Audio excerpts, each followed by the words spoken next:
हम लोग आज इस वीडियो में डी फार्म फर्स्ट ईयर के फार्मास्यूटिकल केमिस्ट्री के chapter drug acting on cardiovascular system के टॉपिक एंटी एंजाइना एजेंट्स के बारे में पढ़ेंगे। तो आइए वीडियो स्टार्ट करते हैं। एंजाइना पेक्टोरिस एक लैटिन फेज है जिसका मतलब है स्ट्रेंगलिंग इन द चेस्ट। स्ट्रेंगलिंग मतलब दबाव या घुटन जैसा महसूस होना, यानी चेस्ट पे दबाव या घुटन जैसा लगता है जिससे पेन होता है, तो उसको एंजाइना पेक्टोरिस कहते हैं। Angina is a clinical syndrome characterized by episode of pain और pressure in the centre of chest just behind the breast bone. Angina एक क्लिनिकल सिंड्रोम है। क्लिनिकल सिंड्रोम मतलब ये ग्रुप ऑफ डिजीज अथवा group of symptom है जो कि ये चेस्ट के बीचों बीच, यानी चेस्ट के बीचों बीच और ब्रेस्ट बोन के जस्ट नीचे पेन और प्रेशर होता है, उसको एंजाइना कहते हैं। ये क्यों होता है? It occur when the heart muscle myocardium does not get much blood hence oxygen as it need because narrow are blocked coronary blood vessels. ये क्यों होता है? क्योंकि हार्ट मसल्स यानी मायोकार्डियम सफिशेंट ब्लड, यानी जितनी ब्लड रिक्वायर है उतना ब्लड ये सर्कुलेट नहीं कर पाता, उतना ब्लड सप्लाई नहीं कर पाता है, जिसके वजह से होता है। तो ये क्यों होता है कि हार्ट मसल ये सफिशेंट ब्लड यानी जितना रिक्वायर है उतना ये सर्कुलेट नहीं कर पाता? क्योंकि जो ब्लड वेसल्स हैं वो नैरो हो जाती हैं, यानी पतली हो जाती हैं। फैट वगैरह के जमने से क्या होती हैं कि ब्लड वेसल्स नैरो हो जाती हैं, तो इसके वजह से या तो फिर कोरोनरी ब्लड वेसल्स हैं वो ब्लॉक हो जाती हैं, जिसकी वजह से मायोकार्डियम ये जितना रिक्वायर होता है ब्लड उतना सप्लाई नहीं कर पाता। Angina is the symptom of a condition called myocardial ischemia. Angina एक कंडीशन है जिसको मायोकार्डियल इस्कीमिया क्यों कहते हैं? क्योंकि ये ब्लड की जो सप्लाई होती है वो नहीं हो पाती है, इसी के कारण इसको इस्कीमिया कहते हैं। एक कि कंडीशन होता है, इसको मायोकार्डियल इस्कीमिया कहते हैं, जिसमें जो ब्लड है वो सप्लाई नहीं हो पाता है। तो एंजाइना पेक्टोरिस को इस्केमिक चेस्ट पेन भी कहते हैं। टाइप ऑफ एंजाइना, फर्स्ट है क्रोनिक स्टेबल एंजाइना, इसको फिक्स्ड स्टोनिसिस डिमांड इस्केमिया कहते हैं। दूसरा है अनस्टेबल एंजाइना, थ्रोम्बस या सप्लाई इस्कीमिया इसको कहते हैं। थर्ड है प्रिंसमेटल्स वेरिएंट एंजाइना, जिसको वेसोस्पाज्म सप्लाई इस्कीमिया कहते हैं। फर्स्ट देखते हैं chronic stable angina, chronic narrowing of coronary artery due to atherosclerosis. इसमें क्या होता है, जो कोरोनरी आर्टरी होती हैं वो एथ्रोस्क्लेरोसिस यानी फैट की वजह से, फैट के जमाव की वजह से ये नैरो हो जाती हैं, पतली हो जाती हैं। इसमें जो कोरोनरी आर्टरी होती हैं उसमें फैट का डिपोजिशन होता है, जिससे कोरोनरी आर्टरी नैरो हो जाती हैं। तो जब कोरोनरी आर्टरी नैरो हो जाती है तो क्या होता है, tissue become ischemic particularly during time of increase oxygen demand. जब कोरोनरी आर्टरी में फैट का डिपोजिशन हो गया और वो नैरो हो गई तो जो टिश्यू होते हैं वो इस्केमिक हो जाते हैं, यानी वहाँ पे ब्लड का सप्लाई नहीं हो पाता, जिससे ऑक्सीजन की कमी हो जाती है और ऑक्सीजन का डिमांड बढ़ जाता है, यानी ब्लड का वहाँ पर सर्कुलेशन हो नहीं पाता, तो जिससे ऑक्सीजन का डिमांड बढ़ जाता है। फिजिकल एक्सरेशन, लार्ज मील, इमोशनल स्ट्रेस। अगर हम लोग ज़्यादा फिजिकली एक्सरसाइज कर रहे हैं या ज़्यादा लार्ज मील यानी ज़्यादा फूड कंजप्ट कर रहे हैं, इमोशनल स्ट्रेस है, तो क्रोनिक स्टेबल एंजाइना हो सकता है। सेकेंड है unstable angina, caused by formation and dissolution of blood clot thrombosis within a coronary artery. इसमें क्या होता है, जो ब्लड है वो कोरोनरी आर्टरी में क्लॉट कर देता है, यानी वहाँ पे जाकर के क्लॉट हो जाएगा, तो जो ब्लड है वो आगे सर्कुलेट नहीं हो पाता है, जिसके कारण अनस्टेबल एंजाइना होता है, जिसको थ्रोम्बस कहते हैं। इसका सिम्टम है severe pain, last longer occur at rest. इसमें सीवियर पेन यानी ज़्यादा दर्द होगा, अगर ज़्यादा टाइम तक हम लोग रेस्ट करते हैं तो उसके कारण भी ये अनस्टेबल एंजाइना हो सकता है। नॉट रिलीव्ड बाय नाइट्रोग्लाइसरीन, और ये नाइट्रोग्लाइसरीन देने से रिलीव नहीं होगा, उससे आराम नहीं मिलेगा अनस्टेबल एंजाइना में। थर्ड है Prinzmetal variant angina, result from coronary vasospasm which temporarily reduce coronary blood flow.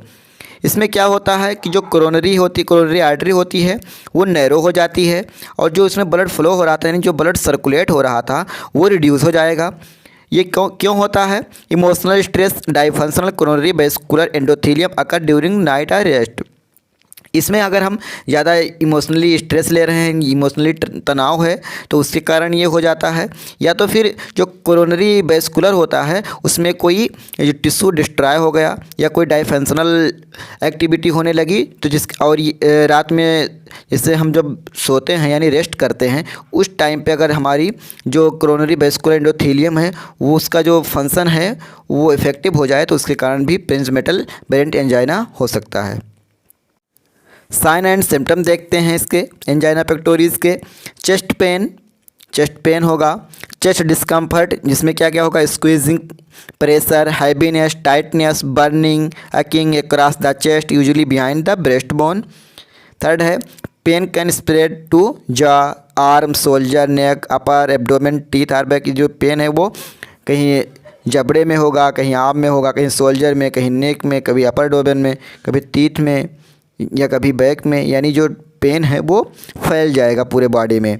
Fourth है dizziness, fatigue, indigestion, nausea, vomiting, cramping, shortness of breath, यानी सांस लेने में तकलीफ होगी, sweating, pallor, clammy, heavy sensation in upper chest. ये इसके sign और सिम्टम हैं एंजाइना पेक्टोरिस के। Causes of risk factor of angina देखते हैं कि एंजाइना पेक्टोरिस किस रिस्क फैक्टर की वजह से होता है। फर्स्ट है एज। अगर एज 60 to 65 से एबव है तो उसमें एंजाइना पेक्टोरिस होने के ज़्यादा चांसेस होते हैं। सेकेंड है atherosclerosis.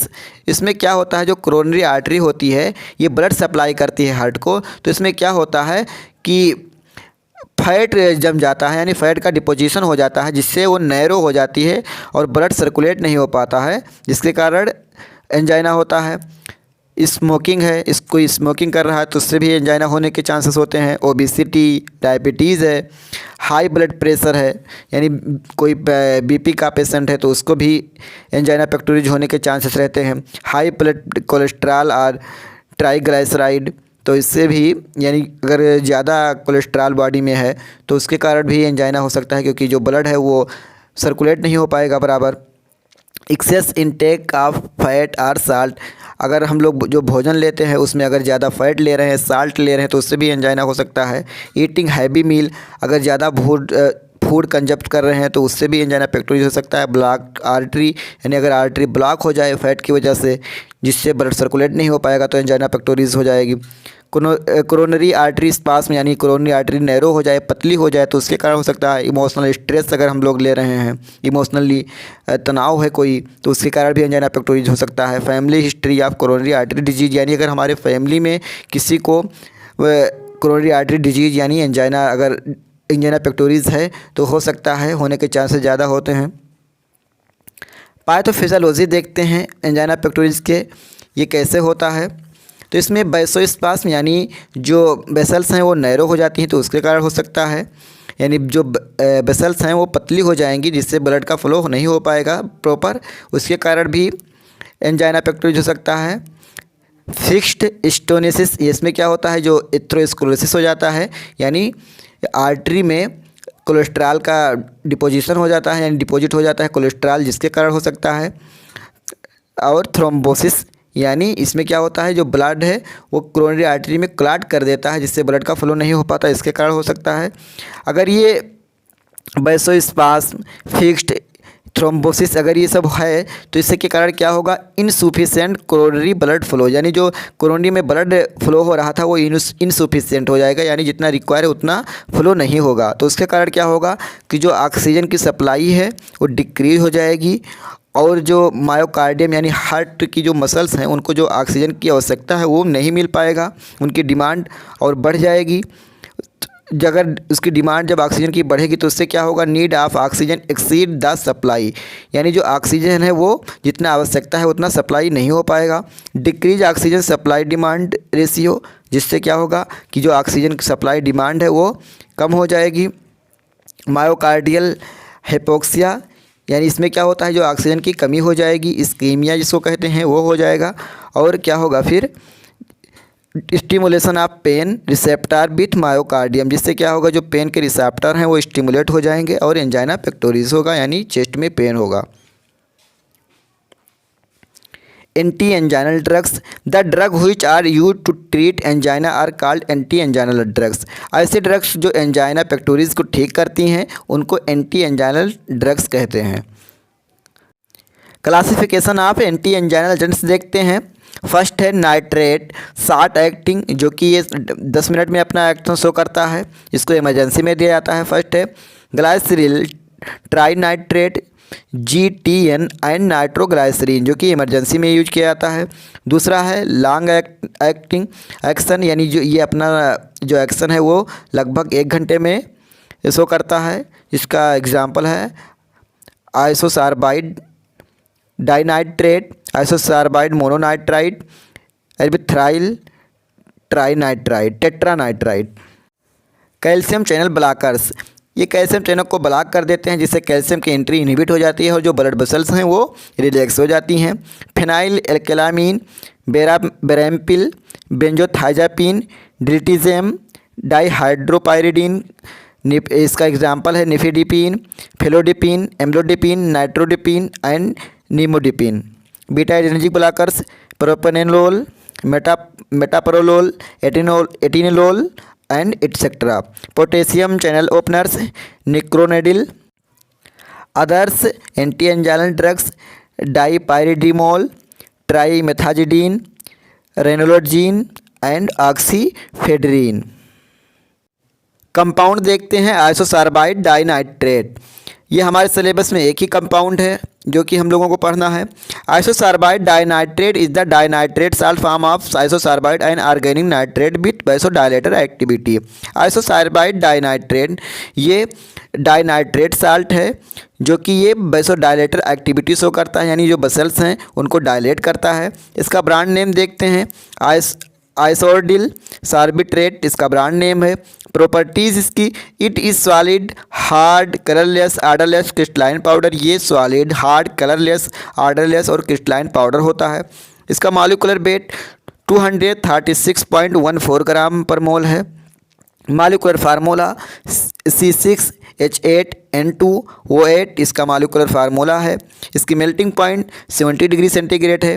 Freely soluble in acetone, alcohol, ether and chloroform, ये एसीटोन, एल्कोहल, ईथर और क्लोरोफॉर्म में फ्रीली सॉल्युबल है। स्लाइटली सॉल्युबल इन वाटर, और ये वाटर में स्लाइटली सॉल्युबल है। मैकेनिज्म ऑफ एक्शन देखते हैं। Increase coronary blood flow by dilating coronary artery and improving collateral flow to ischaemic regions. ये क्या करता है, ये जो कोरोनरी आर्टरी होती है जो उसमें ब्लड फ्लो हो रहा था उसको ये इंक्रीज कर देता है बाय डायलेटिंग कोरोनरी आर्टरी। जो कोरोनरी आर्टरी है उसको डायलेट करता है, यानी क्या होता है कि जो कोरोनरी आर्टरी है उसमें फैट का डिपोजिशन हो जाता है, इसमें फैट डिपॉजिट हो जाता है जिसके कारण ब्लड फ्लो नहीं हो पाता। तो ये आइसोसार्बाइड डाइनाइट्रेट कोरोनरी आर्टरी को डायलेट कर देता है, यानी जो इसमें फैट जमा है उसको डायलेट करके ब्लड फ्लो करता है इस्केमिक रीजन, यानी जहाँ पे ब्लड फ्लो नहीं हो पा रहा था जिसके कारण एंजाइना पेक्टोरिस था वहाँ पे ये ब्लड को फ्लो करता है। और ये क्या करता है, प्रोड्यूस वैसोडाइलेशन, और ये मसल्स को डायलेट करता है। रिड्यूस मायोकार्डियल ऑक्सीजन कंजप्शन, और जो मायोकार्डियल ऑक्सीजन यानी जो हार्ट मसल्स को ऑक्सीजन की रिक्वायर्ड थी उसको ये रिड्यूस कर देता है, यानी वहाँ पे ब्लड सप्लाई होगा तो ऑक्सीजन की जो कमी है वो धीरे धीरे पूरी हो जाएगी। यूज़ देखते हैं। It is use to treat chest pain caused by angina, ये चेस्ट पेन को ठीक करता है जो कि एंजाइना के कारण था। रिड्यूस मायोकार्डियल ऑक्सीजन कंजप्शन, और ये हार्ट मसल्स को जो ऑक्सीजन का रिक्वायर था उसको ये रिड्यूस कर देगा। स्टोरेज देखते हैं। It should be stored in tight light resistant container at room temperature, इसको लाइट रेसिस्टेंट कंटेनर में, टाइट कंटेनर में रूम टेम्परेचर पे स्टोर करना चाहिए। Adverse effect, headache, flushing of the face and hypotension leading to dizziness और fainting, इसके adverse effect हैं। अब इस वीडियो में इतना ही, अब मिलते हैं अगले वीडियो में। अगर वीडियो पसंद आया हो तो वीडियो को लाइक कीजिए, अगर चैनल पे नए हैं तो चैनल को सब्सक्राइब कीजिए।